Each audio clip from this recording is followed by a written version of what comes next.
안녕하세요. 12월 28일 12월의 마지막 예배를 하나님 앞에 올려드리겠습니다. 자, 오늘도 시작 기도와 성경 봉독으로 하나님께 예배를 올려드리겠습니다. 우리 크리스틴 나와주세요.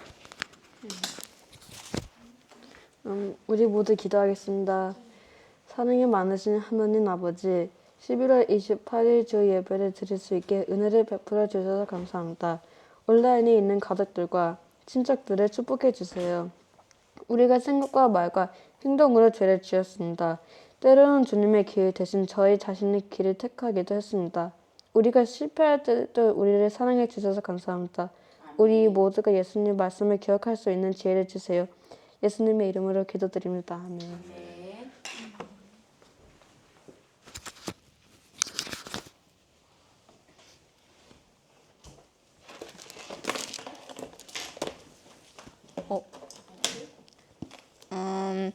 요한복음 10장 25절입니다. 11장 25절에서 26절입니다. 살아서 나를 믿는 사람은 영원히 죽지 아니할 것이다. 내가 이것을 믿느냐? 마르다가 예수께 말하였다. 네, 주님은 세상에 오실 그리스도이시며 하나님의 아들이심을 내가 믿습니다. 하나님의 말씀입니다. 아멘.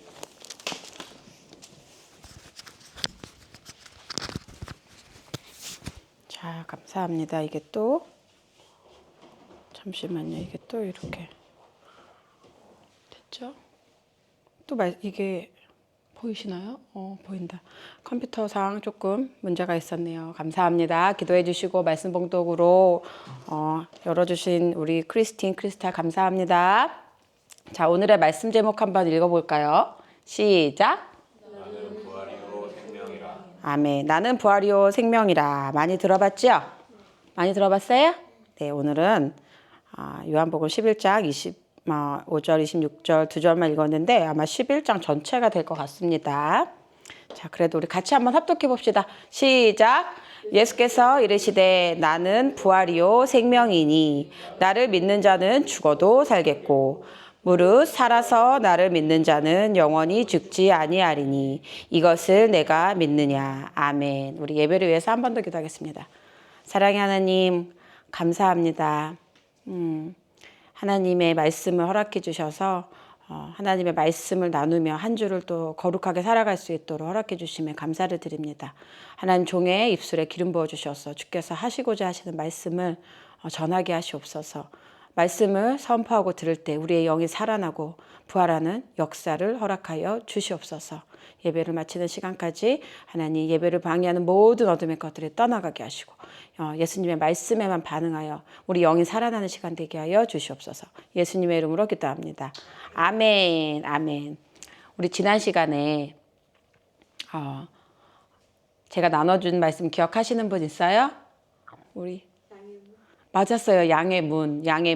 예수님은 양의 문이다라고 말씀을 해주셨어요. 자, 예수님께서 자기를 이렇게 선언을 하실 때 어떤 기적을 일으키시면서 예수님 자신을 계시하시는 경우도 있고 그냥 말로만 가르쳐 주신 게 있었는데 우리가 전 시간에 배웠던 뭐가 있을까요? 소경 바디메오의 눈을 뜨게 하시면서 예수님께서 나는 세상의 빛이다 라고 말씀을 하시면서 고쳐주시는 경우도 있었고요. 그냥 양의 문이나 나는 선한 목자다처럼 이렇게 어떤 기적과 표적은 없이 말로만 예수님을 계시하신 경우가 있습니다. 자, 오늘의 이 나는 부활이요 생명이라 라는 이 말씀은 예수님께서 기적을 통해서 말씀하셨을까요? 아니면 그냥 가르쳐 주신 것일까요? 아시는 분? 남편. 기적을 행하면서 가르쳐 주셨을까요? 아니면 그냥 말로만 가르쳐 주신 것일까요? 어떤 기적일까요? 그것에 대해서 배워보도록 하겠습니다. 잘 들어보세요. 자, 이게 무슨 새일까요? 무슨 새인가요? 독수리 맞습니까? 그런 것 같아요? 독수리 맞아요. 여러분, 독수리가 아주 특이한 게 있어. 독수리의 특징이 뭐지요? 독수리 하면 생각나는 게 뭐가 있을까요? 잡아가요? 누구를? 세미를? 독수리는 the king of the bird. 새 중에 왕 맞습니까? 맞습니까? 맞는 것 같습니까? 자, 또 이 독수리는 특이하게 sun, 해를 유일하게 다이렉트로 볼 수 있는 새라고 합니다. 우리 저기 떠 있는 해를 똑바로 볼 수 있어요? 눈이 부셔서 못 보지요? 못 봐요. 아니면 실명될 수도 있어. 그런데 독수리는 막이 하나가 더 있어서 해를 똑바로 다이렉트리 볼 수 있는 새라고 합니다. 이 요한복음을 가르쳐서 이 독수리, 요한을 독수리에 비교를 합니다. 그 이유는 이 새가 가지고 있는 상징성이 잘 나타나 있습니다. 하늘의 것, 영적인 것들을 잘 볼 수 있는 눈이 탁월한 사도입니다. 모든 사도가 탁월하지만 특히나 이 요한이 하늘의 비밀한 것들을 굉장히 많이 풀어주는 사도로 유명합니다. 그래서 독수리 복음서라고도 부릅니다. 마태복음은 뭐를 상징할까요? 마태복음을 상징하는 동물은 뭘까요? 마태복음. 다윗 왕을 낳았어. 왕의 복음서라 그랬죠. 마태복음은. 그러면 어떤 동물이 생각나세요? 사자. King of the Lion. The Lion of Judah. 그래서 마태복음은 사자에 많이 비유를 하고요. 그 다음에 마가복음. 서번트십. 그래서 섬기시는 소로 이렇게 표현이 되기도 하고 사람, 인자로 표현되는 건 누가복음, 예수님의 어린 시절이 담겨 있고 예수님의 어떤 젠타일들을 위한 이야기라서 누가복음은 어떤 인자, 사람, 요한복음은 독수리로 보통 얘기를 하고 있습니다. 그래서 제가 지난 시간에 다 나누질 않을 거지만 다 같이 읽어볼까요, 우리? 시작! The seven I am statement of Jesus. 해석이 되시죠? 예수님에 관한 seven I am. 나는 무엇이다. 나는 무엇이다. 라는 게 몇 가지가 있어요, 요한복음에? seven, 럭키 seven. 예수님이 7번을 자기에 대해서 얘기를 해주시는데 저랑 같이 했던 게 I am the bread of life 했어요? 생명의 떡이다. 나는 하늘에서 내려오는 떡이야. 나를 먹지 않고서는 너희가 살아갈 수 없다. 제가 나눠드렸고 I am the light of the world. 나눴나요? 나는 세상에 온 빛이야. 나는 포스야. 그러면서 바디메오의 눈을 띄워줬습니까? 바디메오의 눈을 띄워줬어요? 띄게 해줬지요? 그리고 또 뭐 했죠? I am the gate of the sheep. 양의 문 했고 good shepherd는 뭐 잘 아시는 것이고 오늘의 말씀은 I am the resurrection and the life. 부활이요 생명이다가 되겠습니다. 자, 예수님께서 어떤 기적과 표적을 보여주시면서 이 말씀을 했는지 오늘 잘 배워봅시다. 자, 요한복음. 어떤 병자가 있으니 이는 마리아와 그 자매 마르다의 마을 베다니에 사는 나사로라. 주인공이 누구인 것 같아요? 나사로인 것 같습니까? 어떤 병자가 있으니 이는 마리아와 그 자매 마르다의 마을 베다니에 사는 나사로라. 저는 이 말씀을 이렇게 읽는데 주석을 찾아보다가 참 제가 누리 오니 온빛이 온세미를 키우고 있는 엄마입니다. 그렇죠? 저는 다른 사람들에게 저희 아이들을 소개할 때도 그렇고 제가 집에서 부를 때도 그렇고 누구 먼저 부르죠? 언니를 먼저 부르죠?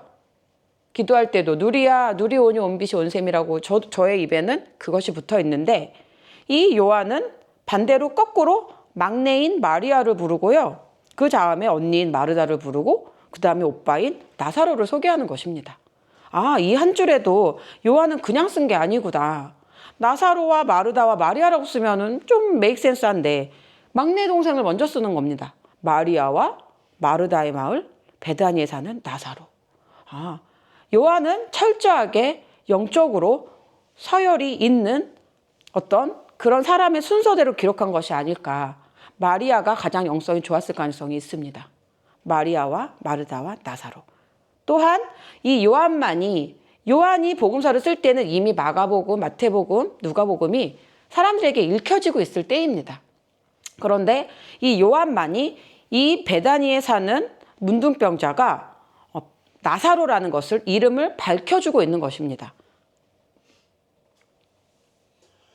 자, 다른 가스펠에 보면은 예수께서 베다니 나병 환자 시몬의 집에 식사하실 때에, 또 마태복음에도 예수께서 베다니 나병 환자 시몬의 집에 계실 때, 이렇게만 기록되어 있지 이름을 가르쳐주는 복음서는 요한밖에 없습니다.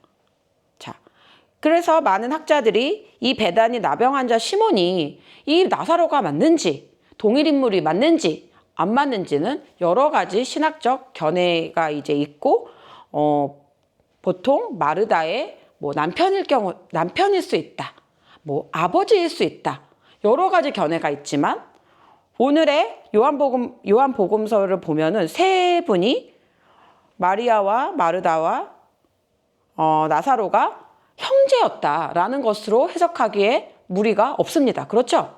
자, 여러분들도 형제입니까? 형제입니까? 우리 영어로는 자매는 sister이라고 하고 형제들은 brother이라고 하는데 섞여 있는 남매들은 뭐라고 하죠? siblings라고 하죠? 맞습니다. 자, 베다니의 beloved siblings라고 저는 이름을 붙여보았습니다. 예수님께서 한 사람도 아니고 이 siblings를 다 사랑하신 거예요. 저는 예수님께서 누리오니 온비 존세미를 다 사랑하기를 축복합니다. 한 사람도 예외 없이 다 사랑하시는 경우가 있습니다. 어떠한 형제를 이렇게 온 시블링스, 형제를 다 사랑했다라고 요한은 기록하고 있습니다. 자, 그래서 저는 궁금했습니다. 시블링스를 다 사랑하는데 이 형제를 다 사랑하기까지 그 첫 번째 예수님을 만났던 형제는 과연 누구일까? 누구일까요? 저희 집에도 4명의 형제 자매가 있는데 누가 여기서 예수님을 영접하고 제일 먼저 소개했을까, 이들에게? 보통 우리는 이런 사람들을 뭐라고 부르죠? 집안의 신앙의 영적인 장자 또는 신앙의 일대라고 부릅니다.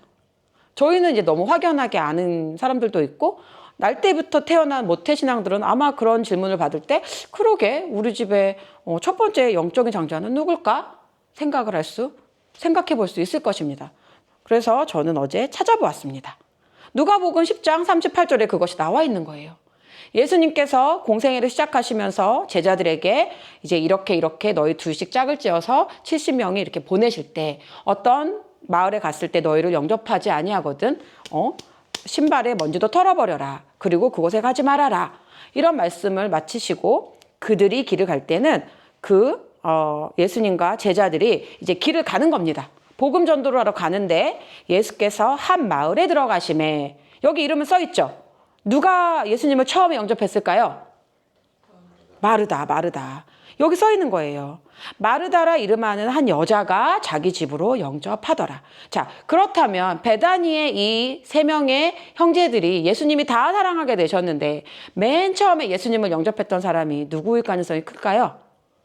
마르다. 자, 형제 자매들도 성격이 제각각이 다 달라요. 저도 키워보니까 성격이 다 달라. 그런데 이 마르다라는 여자는 어떻게 보면 조금 extrovert? 좀 actively 하고 좀 이렇게 가가지고 자기 집으로 영접하더라. 처음 만난 사람들에게 우리 집에 오세요 라고 쉽게 말할 수 있어요? 근데 우리 집에 잘하는 녀석이 있어. 어렸을 때 월튼스쿨 다닐 때 우리 온유가 학교 교장한테 토요일날 뭐 하세요? 저희 집에 오세요. 덴튼에게 그래서 제가 너무 당황했던. 그런데 다 너무 사람들은 좋아합니다. 그런 성격을. 처음 봤는데 처음 보자마자 우리 집에 오라고 하다니 그러면서 다 좋아합니다. 여러분 웰컴하고 억셉트 해주고 오라고 초대하는데 싫어하는 사람이 있을까요? 싫어하는 사람 있을까요? 아니, 없어요. 좋아하는 것입니다. 자, 마리아가 처음에 예수님을 알게 돼서 가족들에게 소개를 한 것 같습니다. 그쵸? 자, 그래서 예수님께서 이 세 남매를 사랑하십니다. 시간이 필요합니까? 자, 그런데 이 세 남매를 예수님께서 너무 사랑하셨는데 갑자기 누가 병에 걸린 것입니다. 성경에 보면 무슨 병이었죠? 나병. 문둥병에 걸렸다는 거예요. 살이 썩어가고 떨어져 내려가는 나쁜 병에 걸려서 이제 이 친하게 지냈던 마리아와 마르다가 사람을 보내어서 예수님께 알린 것입니다. 예수님께서 사랑하시는 저희 오라버니가 죽게 되었어요. 죽었다고 전했을까? 죽게 되었다고 전했을까? 소식을 전했습니다. 자, 그러면 우리가 생각했을 때는 예수님이 사랑하시고 친하게 지냈으니까 그 소식을 듣자마자 다시 마리아네로 와야 돼요? 안 와야 돼요? 와야 되잖아요. 근데 예수님이 오셨을까요? 자, 예수님께서 이렇게 말씀하시는 거예요. 예수께서 그 전가를 들으시고 그 소식을 들으시고 이르시되 이 병은 죽을 병이 아니라 하나님의 영광을 위함이요 하나님의 아들이 이로 말미암아 영광을 받게 하려 함이라 하시더라. 알 수 없는 알쏭달쏭한 말씀을 하시는 거예요. 예수님 오셔서 고쳐주시던가요? 아니면 못 고쳐주신다고 하시던가요? 하나님의 영광을 위해서 이 병이 생겨났다. 이렇게 얘기를 하는 것입니다. 자, 이게 영어로 보면 어떻게 써있냐면 This illness does not lead to death. 명사예요. 이 병은 죽음으로 인도하지 않는다. 죽을 병이 아니라가 아니라 영어로 보면은 does not lead to death. 죽음으로 인도하지 않는다. It is for the glory of God. 하나님의 영광을 위한 것이다. So that the Son of God may be glorified through it. 이 일을 통해서 하나님께서 뭔가 영광을 받으실 일이야 라고 얘기를 해주고 있는 것입니다. 자, 11장 5절에서 7절.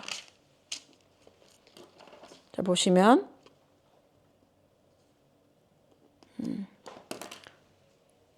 예수님께서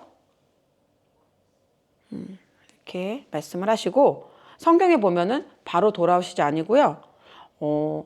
이틀이나 계시던 곳에 더 유했다고 합니다. 이틀이나.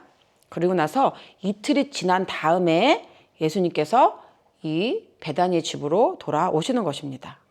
자, 예수께서 오셨어요. 소식을 듣자마자는 바로 안 오셨지만 이제 어느 정도 일정을 마치시고 오신 것 같아요.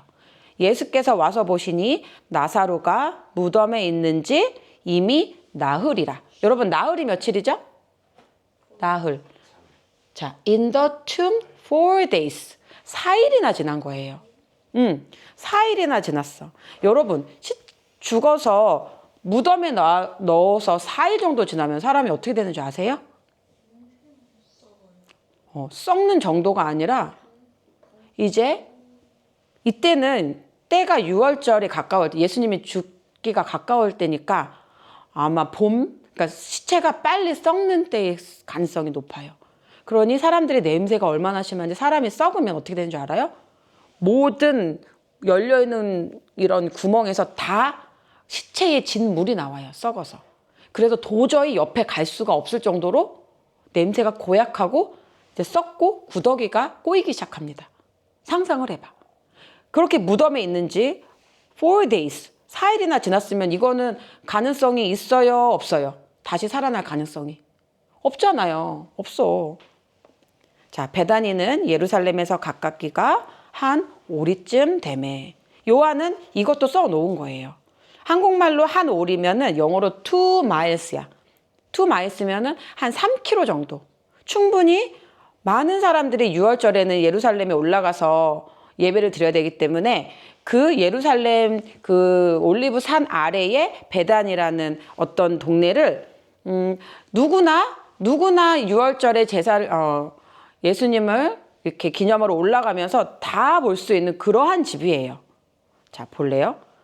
많은 유대인이 마르다와 마리아에게 그 오라비의 일로 위문하러 왔더니 많은 유대인들이 마르다와 마리아에게 위문하러 올 정도면 우리는 조금 추적해 볼 수 있어. 마리아와 마르다에게 많은 사람들이 신임을 얻고 있구나. 어떤 영향력을 줄 수 있는 사람들.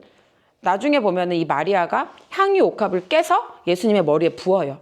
그러면 어떤 성품일까요? 굉장히 헌신적이고 사람들을 잘 섬기고 그러나 오빠가 문둥병, 나병이 있었기 때문에 어떤 예루살렘 안에 들어가서 살지는 못하고 이렇게 문 밖에 나와서 그런 곳에 이렇게 살고 있었던 것이 아닐까. 이렇게 해서 많은 유대인들이 왔다 갔다 한다는 그런 집이라는 것을 요한은 힌트로 주고 있는 것입니다. 자, 이제 예수님께서 오실 때가 되셨어. 예수님께서 이제 오신다는 얘기를 듣고 갔는데 누가 먼저 나왔을까? 우리 마리아와 마르다 중에서 누가 먼저 나왔을까요? 자, 요한복음의 11장 20절에 이렇게 쓰여 있어요. 마르다는 언니인 것 같아. 아마 이 집에 성경에 이렇게 나타나 있는 캐릭터를 보면은 마르다가 일을 좀 잘해. 많이 이렇게 일을 하고 마리아는 예수님 발 밑에서 이렇게 말씀만 듣고 있다고. 아, 예수님, 쟤는 말씀만 듣잖아요. 이렇게 했다가 이제 예수님께 책망을 받은 적도 있잖아요. 마르다가 예수께서 오신다는 말을 듣고 곧 나가 맞이하되 마리아는 집에 앉아더라.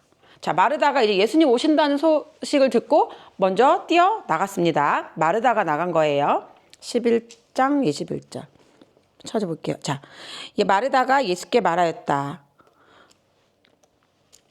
주님이 여기에 계셨더라면 내 오라버니가 죽지 아니하였을 것입니다. 이렇게 얘기를 하는 거예요. 당연히 그 얘기 하고 싶겠죠. 왜 이제 오셨어요?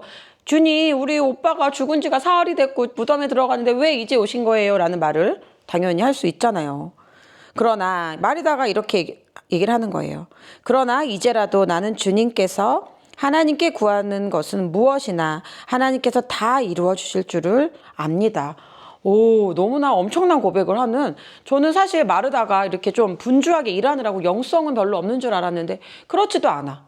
보니까 마르다도 하나님께 구하면 다 그대로 이루어질 것을 믿어요 라고 얘기를 하는 겁니다. 그랬더니 예수님께서 다 같이 읽어볼까요? 시작. 예수께서 이르시되 내 오라비가 다시 살아나리라. 예수님께서 말도 안 되는 얘기를 하는 거예요. 아니, 지금 죽어가지고 무덤에 들어간 지 4일이 지났는데 오빠가 다시 살아난다니. 영어로 보니까 Your brother will rise again. 살아나리라가 아니라 너의 오빠는 다시 일어날 것이다 라고 하는 게 더 좀 맞겠죠? 너희 오빠 다시 일어날 거야. 자, 여러분 생각을 해보세요. 진물이 줄줄 나고 구더기가 이제 살을 썩고 수의도 다 입혀놓고 무덤에 돌문을 닫았는데 살아날 거야 라고 했을 때 이 말씀이 쉽게 믿어질까요? 쉽게 믿어질까? 그랬더니 마르다도 이렇게 얘기를 한 거예요. 마르다가 이르되 그래요 예수님, 포기한 것 같아. 예, 그렇죠. 마지막 날 부활 때에는 오빠가 다시 일어날 줄을 나도 알아요. 이렇게 얘기를 한 것입니다. 자, 여러분, 그러면 이 부활은 뭘까요? 부활은 뭐고 resurrection, 부활은 뭐고 rise again은 뭘까? 아세요? 차이를? rise again은 뭐고 resurrection은 뭘까요? 라이저 어게는 안 죽은 거. 안 죽은 거? 그냥 다시 일어나는 거고. 네. 자다 일어나는 거. 레저렉션은 진짜 죽었다가 네. 다시 살아나는 거. 맞습니까? 자, 그럼 나사로는 부활할까요? 다시 살아난 걸까요? 다시 살아난 걸까요? 부활한 건 아니야? 모르겠어요? 맞아. 부활한 것은 다시 태어났을까요? 애기처럼 막 응애 다시 태어났어요? 자, 맞아. 나사로는 부활한 것은 아니고 우리 아빠의 말대로 소생, 다시 한번 일어난 것입니다. 부활이라고, 나사로가 부활했다라고 말을 하려면 사실 부활에 대한 이야기는 고린도전서에 나와 있습니다. 고린도전서 15장 42절에서 44절에 보면은 부활도 그와 같으니, 부활은 어떻게 되냐면 썩을 것으로 심고 썩지 아니할 것으로 다시 살아나며, 그렇다면 나사로가 만약에 부활을 했다라고 한다면 썩지 아니할 몸으로 일어나야 되는데 나사로는 그렇진 않았어. 그냥 죽을 몸으로 다시 일어났어요. 육의 몸으로 심고 신령한 몸으로 다시 살아나야 되거든요, 부활은. 그런데 신령한 몸으로 다시 살아난 것도 아니야. 그리고 우리가 흙에 속한 자의 형상을 입은 것 같이 또한 하늘에 속한 이의 형상을 입으리라. 자, 이 고린도전서의 말씀에 의거하면 나사로는 부활한 것은 아니구나. 나사로가 부활한 것은 아니고 나사로는 어떻게 된 거다? 그냥 한 번 더 다시 그 모습 그대로 살아난 것이구나. 그렇죠? 정리가 됐습니까? 자, 그래서 하나님께서 이렇게 예수님께서 다시 일으켜 주시는데 부활은 아직 아니다. 부활은 아직 아니다. 자, 그런데 사람들이 예수님이 늦게 오시고 예수님이 이렇게 말씀하세요. 그 전에 이제 내 친구 나사로를 깨우러 가자. 깨우러 가신다는 표현을 쓰십니다. 그리고 그가 그러면 죽지 않았나 보다. 제자들이 이렇게 생각을 합니다. 아, 안 죽었으니까 깨우러 가자라고 얘기를 하시나 보다. 그런데 예수님께서 정확하게 말씀을 하십니다. 나사로 죽었어. 응? 나사로가 죽었다는 거야. 도대체 안 죽었다는 거야? 알 수 없는 말씀을 하십니다. 예수님께서 깨우러 가자라고도 하시고 아니야, 나사로는 죽었어 라고도 하시고 죽은 거야, 안 죽은 거야? 이렇게 제자들은 헷갈릴 수 있습니다. 자, 그래서 저는 이렇게 말하면 어떨까 싶습니다. 요한복음 11장 25절에 보면 마르다한테 하신 말씀이에요. 마르다한테 예수님께서 이르시되 나는 부활이요 생명이니 마르다야 나를 믿으면 플래시 몸은 죽어 그러나 스피릿 영은 산단다. 이렇게 말씀을 하신 거라고 해석해도 무방합니다. 그렇죠. 너희 오빠가 죽었어? 그래, 오빠의 몸은 죽었어. 그런데 영은 다시 살아난단다. 왜? 나를 믿었으니까. 자, 무릇 살아서 나를 믿는 자는 영원히 죽지 아니하니니 이것을 네가 믿느냐? 마르다에게 물어보시는 거예요. 여러분들 믿으세요? 보통 사람들이 이 말씀을 잘 이해를 못하고 설명을 잘 못해주면 뭐야, 예수님 믿으면 영원히 살고 죽지 않는다며 왜 죽어? 라고 여러분들에게 물어보시는 거예요. 그럼 뭐라고 대답을 해주실래요? 영원히 산다고? 너네 영원히 사는 사람 내가 못 봤는데? 너네들도 다 죽잖아. 기독교인들도 다 죽잖아. 근데 왜 영원히 산다고 그래? 이렇게 믿지 않은 친구들이 물어보면 어떻게 대답을 해주실래요? 응? 방금 가르쳐 줬잖아요. 뭐라고 대답하실래요, 권우리 씨?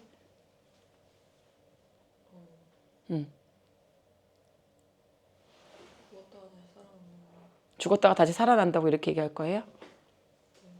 우리의 육신은, 사람은 어떻게 구성되어 있다고 그랬어요? 영혼육이 있다고 그랬잖아요. 우리의 육신도 죄가 있기 때문에 너희들처럼 죽어. 하지만 우리의 육신이 죽는 거지 우리의 영은 영원히 살아서 천국으로 간단다라고 말해줄 수 있을까? 그렇게 말해줄 수 있을까요? 자, 그러면 우리는 이거를 분별할 줄 알아야 돼. 우리가 성령을 받고 하나님의 영이 있는 사람들은 영원히 살아있는 존재 맞습니까? 살아있는 존재 맞아요? 그러면 여러분들 주변에는 살아있는 사람들이 많아, 죽어있는 사람들이 많아요? 저는 예수님의 영이 없는 사람들을 보면 아, 죽은 사람이다. 전 이렇게 보입니다. 예수님을 믿지 않고 교회 가지 않고 말씀을 모르고 기도하지 않고 찬양을 부르지 않는 사람들을 보면 죽어있는 사람들이구나. 죽어있는 사람들이 하는 말을 듣고 그렇게 화가 나지 않습니다. 왜? 죽어있으니까. 예수님을 모르기 때문에, 당연히 이 땅의 것들에 매여 살기 때문에 그 사람들은 생명도 없고 미래도 없고 소망도 없는 것입니다. 그런 사람들이 하는 말을 가지고 막 상처를 받고 살아가는 사람은 어리석은 크리스찬이야. 왜? 당연히 생명이 없고 당연히 예수님을 모르는 사람이 하는 짓거리는 말들 가지고 내가 상처를 받아서 죽을 것 같아. 이거만큼 어리석은 사람은 없는 거야. 생명이 없는 사람들이 하는 말을 듣고 너무 많이 아파하시지 않길 바랍니다. 아멘? 아멘. 그랬더니 마르다가 대답을 하는 거예요. 이르되 주여 그러하외다. 주는 그리스도요 세상에 오시는 하나님의 아들이신 줄을 내가 믿나이다. 마르다는 영성이 있었다. 마르다는 영성이 좀 없다라고 생각을 했었는데 그동안 어제 제가 묵상을 하면서 베드로의 고백이랑 똑같잖아. 주는 그리스도시요 살아계신 하나님의 아들이십니다. 똑같은 마르다가 고백을 하는 거예요. 그런데 이 말씀을 다 끝난 다음에 아주 독특한 장면이 나오는 거예요. 예수님 오셨으면 얼른 저희 집에 들어가세요 라고 아마 들어가자고 했는데 예수님이 안 들어가시는 거예요. 같이 읽어볼까요? 시작! 예수는 아직 마을로 들어오지 아니하시고 마르다가 맞이했던 곳에 그대로 계시더라. 아니 이건 또 무슨 이야기일까? 예수님이 이틀이나 더 시간을 지체하시고 4일 뒤에 오셨는데 마을로 들어오지 아니하시고 마르다가 맞이했던 곳에 그대로 계시더라. 왜 예수님은 마을 어귀에 있었을까요? 그러면서 예수님께서 마르다에게 성경에 보면 뭐라고 말씀을 하시냐면 가서 네 동생 마리아를 좀 데리고 와 라고 얘기를 합니다. 그러면서 예수님은 베다니에 들어가지 않으시는 거예요. 아니 마르다가 충분히 설명을 했고 이제는 좀 저희 집에 가셔서 이렇게 좀 오빠 무덤도 좀 보시고 동생도 위로해 주시고 좀 해주세요 라고 했을 텐데 마리아가 올 때까지 나는 들어가지 않을 것이다. 이렇게 전달을 하니까 마리아가 후다닥 그 말을 듣고 뛰어 예수님을 영접하러 나갔다고 성경은 말하고 있습니다.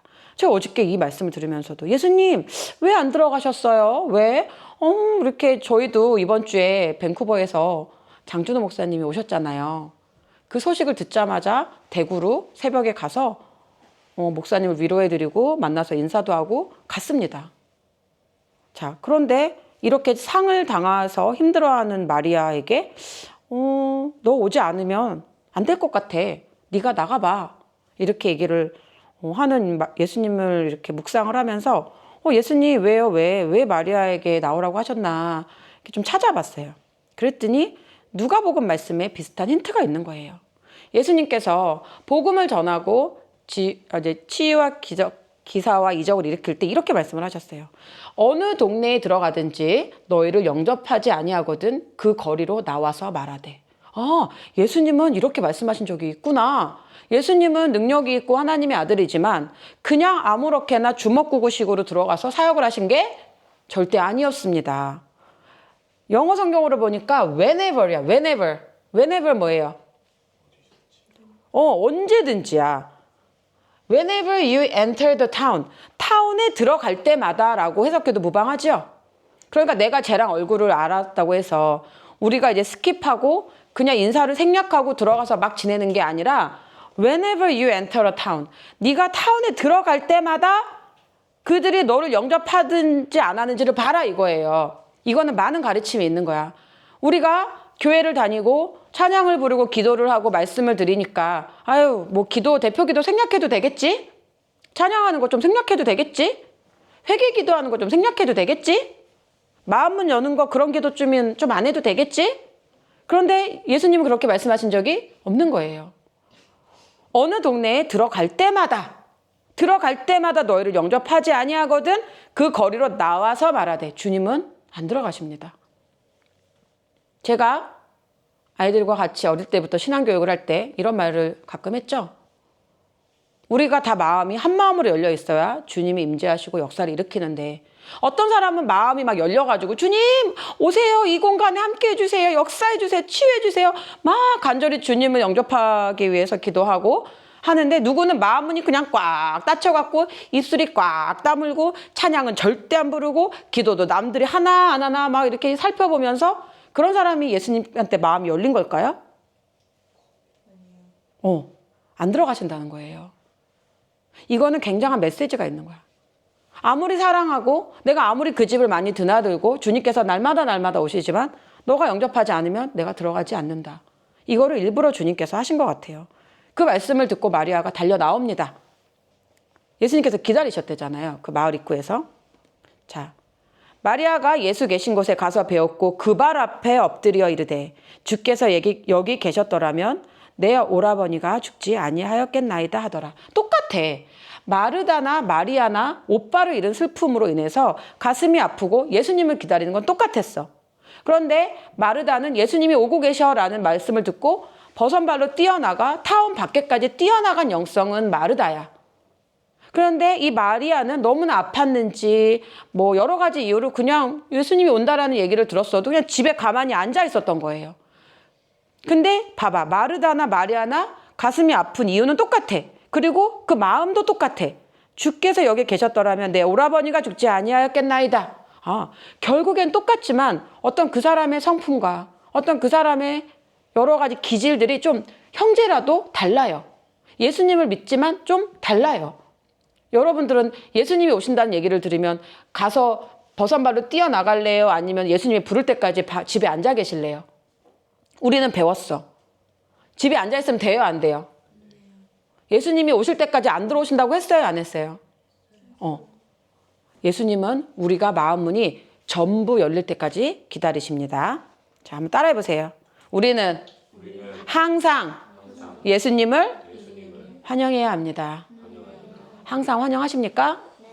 우리가 아무리 익숙한 예배이고 아무리 우리가 가정 예배지만 우리는 말로써, 마음으로써, 영으로써 늘 예수님을 웰컴하고 그분을 맞아들여야 합니다. 알겠습니까?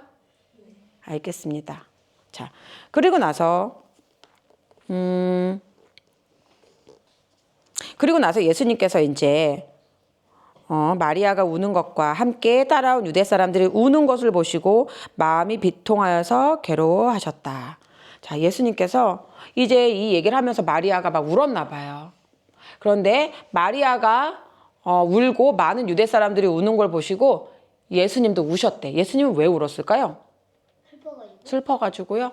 예수님 왜 울었을까요? 크리스탈?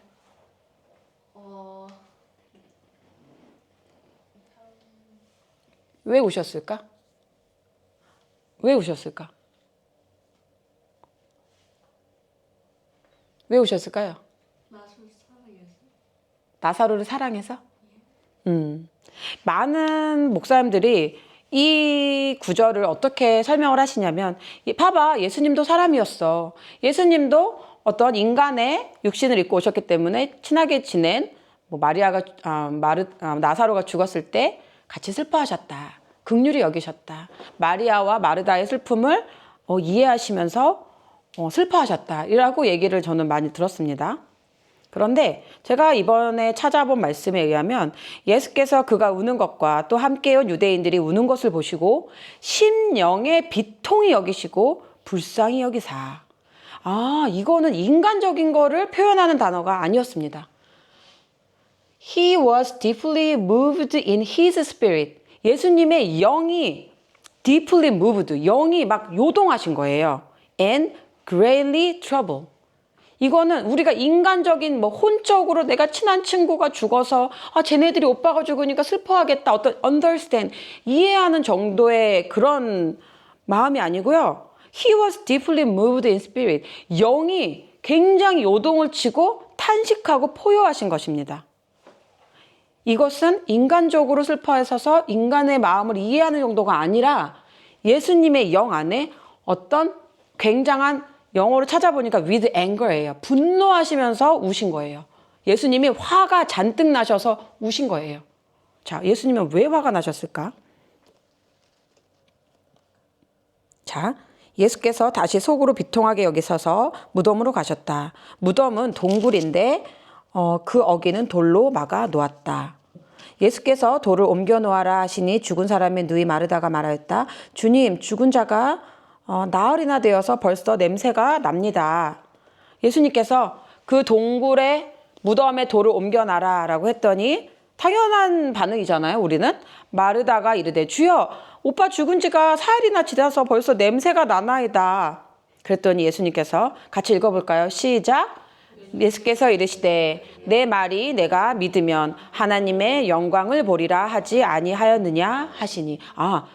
예수님께서 이 말씀을 하신 거예요. 마르다야, 내 말을 믿으면 하나님의 영광을 볼 것이다. 자, 하나님의 영광이 뭘까요? 하나님의 영광. 하나님께 영광, praise Lord 우리가 하잖아요. 하나님의 영광을 보리라. 하나님의 영광이 뭘까? 하나님의 영광은 히브리서에 보니까 이렇게 써 있습니다. 자녀들은 혈과 육에 속하였음에 그도 또한 같은 모양으로 혈과 육을 함께 지니심은 죽음을 통하여 죽음의 세력을 잡은 자 곧 마귀를 멸하시며. 하나님께서 말씀하신 네가 영광을 볼 거야 라는 건 뭐냐면 내가 그 죽음보다 더 훨씬 강한 생명을 갖고 있는 하나님의 아들임을 알게 될 것이다 라는 것을 말씀하시는 거예요. 하나님의 영광이 뭐다? 죽음의 세력을 잡은 자 곧 마귀를 멸하시는 게 하나님께 영광입니다. 나사로 죽었습니까? 네, 아니요. 나사로 죽었죠? 그런데 예수님이 오셨어. 예수님이 오셨어. 살아날까요? 네. 그것이 영광입니다. 죽어가는 그 냄새나는 시체에도 예수님께서 오시니까, 예수님이 말씀하시니까 그 말씀에 반응하여서 죽음이 힘을 잃어버리는 거야. 그게 하나님의 영광이라는 것입니다. 자, 돌을 옮겨 놓으니 예수께서 눈을 들어 우러러 보시고 이르시되 아버지여, 내 말을 들으신 것을 감사하나이다. 언제 예수님께서 하나님께 기도를 하셨냐면 사람들이 돌을 옮겨 놓은 것을 보시고 나서 하나님께 감사의 기도를 드립니다. 자, 우리는 여기서 또 배워야 됩니다. 따라해 보세요. 시작. 예수님의 말씀에 순종을 해야 합니다. 예수님께서 어떻게 하라고 그랬어요? 돌을 옮겨 놓으라. 돌을 옮겨 놓으라. 우리 예수님도 우리에게 똑같이 말씀하실 것입니다. 너희들의 그 냄새나는 너희들의 마음속에 죽어있는 어떤 것들이 있느냐? 너희들이 어떤 것들을 꽁꽁 마음속에 숨겨놓고 거기에 돌문을 딱 닫아놓고 있을 때가 많이 있습니다. 그렇죠? 누군가를 미워하고 남몰래 나 혼자 지은 죄들 꽁꽁꽁꽁꽁 아무도 모르겠지? 그 냄새나는 죄가 있단 말이에요. 그 돌문을 꽉 닫아놓으면 아무도 모르겠지? 근데 우리 예수님은 다 알아. 그 문을 열어라. 마음의 문을 열어라. 그랬을 때 우리가 절대 안 열잖아요? 주님도 역사하지 않고 하나님께 기도하지 않습니다. 우리가 어떻게 해야 돼요? 그 아픈 마음을 어떻게 해야 돼요? 열어야 돼요. 마음을 열고 순종할 때 그때 주님께서 역사를 하시는 것입니다. 이렇게 물어보십니다. 그를 어디 두었느냐? 동일하게 여러분들한테도 물어볼 거예요. 시체나고 냄새나고 오래된 것들이 우리들 마음 안에 있어. 너희들 그 아픈 마음을 어디다 두었니? 라고 예수님께서 물으실 때 저 마음속 깊은 곳에 담아놨지요? 이렇게 물으시는 거예요. 오늘 여러분에게 동일하게 물으실 거예요. 마음이 아픈 곳을 치유받고 싶니? 증오와 미움과 시기 질투들을 치유받고 싶니? 그 마음 문을 한번 열어볼래? 그 아픔을 어디에 두었니? 라고 물으신다면 여러분들은 어디에 두었다고 말하실래요? 저도 내 마음 깊숙한 곳에 두었습니다. 근데 주님께서 말씀하시는 거예요. 그 돌문을 열을래? 그 문을 여는 건 누가 하는 거예요? 누가 하는 거예요? 우리가 하는 거예요. 그건 우리가 하는 겁니다. 이 돌문을 여는 작업이 쉽지는 않아. 기도도 해야 하고 말씀도 봐야 하고 예배도 드려야 하고 내 의지를 주님께 드려야 돼. 그때 주님께서 그 문을 연 사람들에게 찾아가셔서 역사를 일으키시는 것입니다. 자, 어떻게 일으키실까요? 다 같이 읽어볼까요? 시작! 이 말씀을 하시고 큰 소리로 나사로야 나오라 부르시니. 아멘. 어떻게 예수님께서 큰 소리로 나사로야 나와 이렇게 조그맣게 말씀하셨어요? 아니요. 어떻게 말씀하셨어요? 큰 소리로 나사로야 나오라. 여러분 안에 죽고 냄새나는 나사로와 같은 사건들이 있습니까? 주님께서 부르시는 거예요. 나와. 너희의 마음속에 냄새나고 썩어가고 가슴 아파하는 그 모든 것들을 내보내라. 내보내라. 나와라. 주님께서 말씀하실 때 나사로는 나옵니다. 어떻게 나올까요? 짜잔 하고 나오네요. 이게 성경에 보면 죽은 사람들을 이렇게 염한다고 하거든요. 이렇게 린넨 같은 걸로 머리부터 온몸을 다 이렇게 진물이 나니까 다 이렇게 꽁꽁 싸매가지고 넣어놓는데 갑자기 이 얼굴에 몸에 이 린넨이 쌓여져 있는 채로 동굴에서 벌떡 일어나 나왔다고 성경은 기록하고 있습니다. 와, 얼마나 놀랬을까 사람들이. 여러분 놀랬을까 안 놀랬을까? 엄청 놀랬겠지.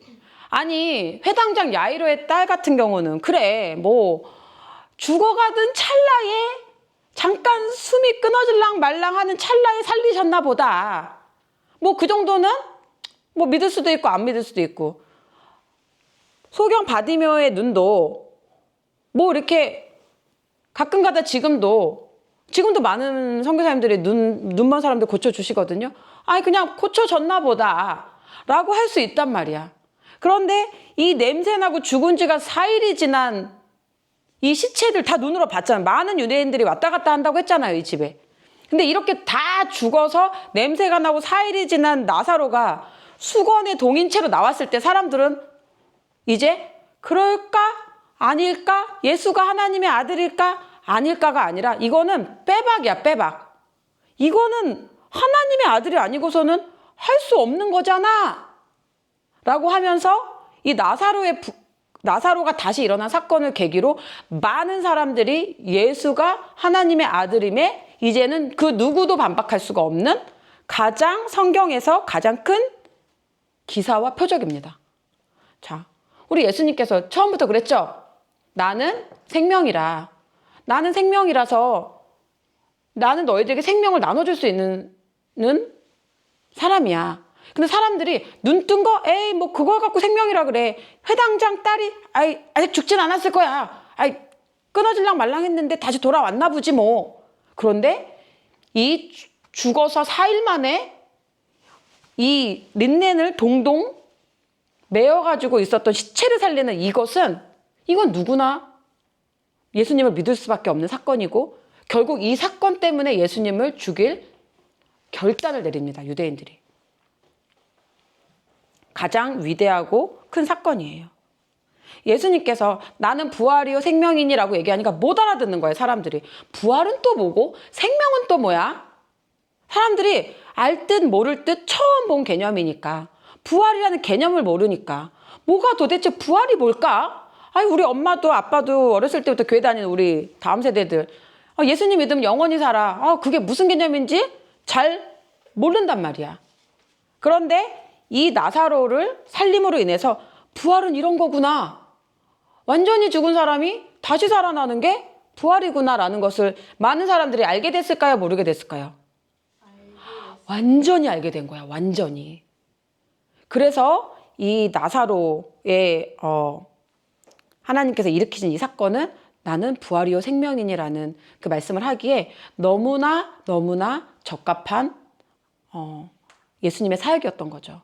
여러분 사실 마르다와 마리아와 나사로는 베단이라는 집의 이름의 뜻은 그냥 원래의 뜻은 house of fig, 무화과 나무의 집이란 뜻인데 그 이면에 있는 뜻은 고통을 받는 집이란 뜻이에요.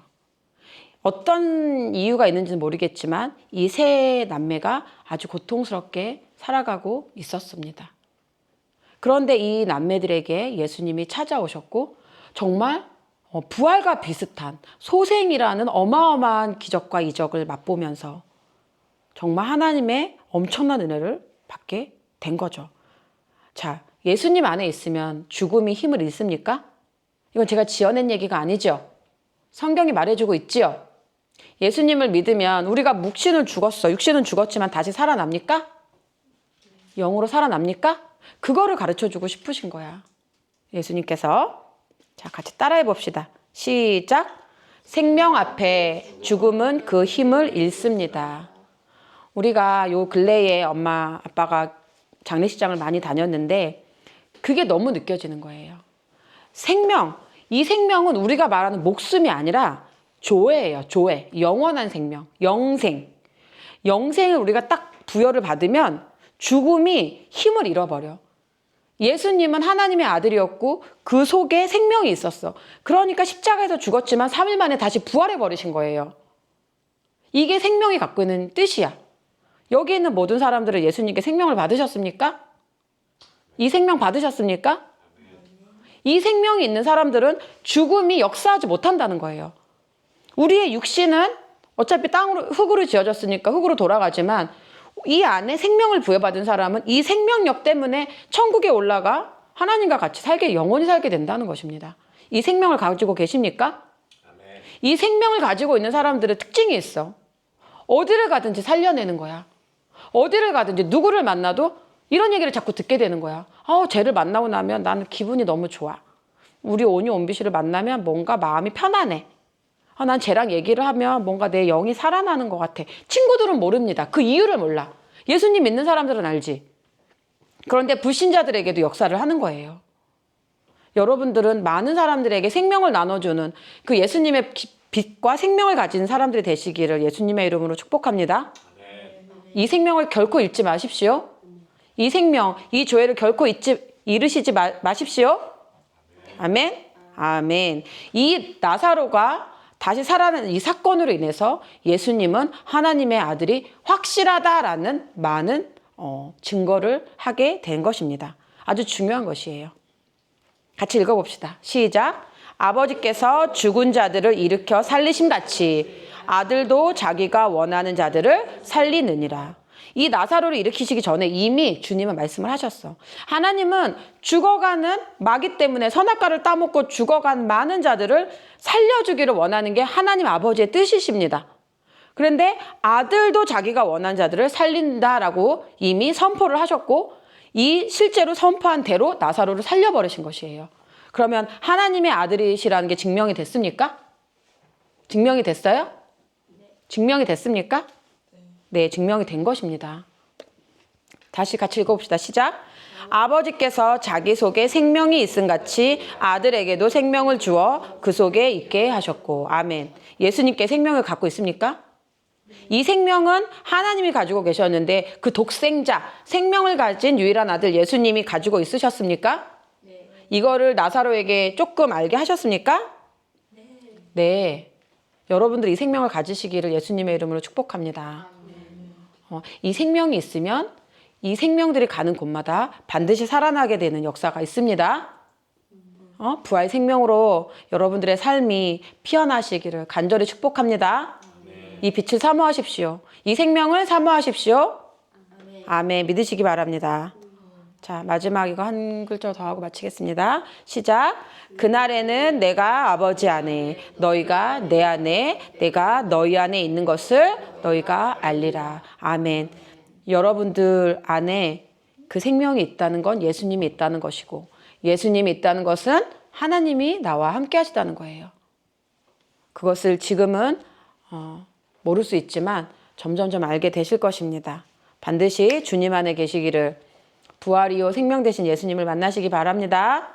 아멘. 감사합니다. 오늘 마치고 헌금하겠습니다.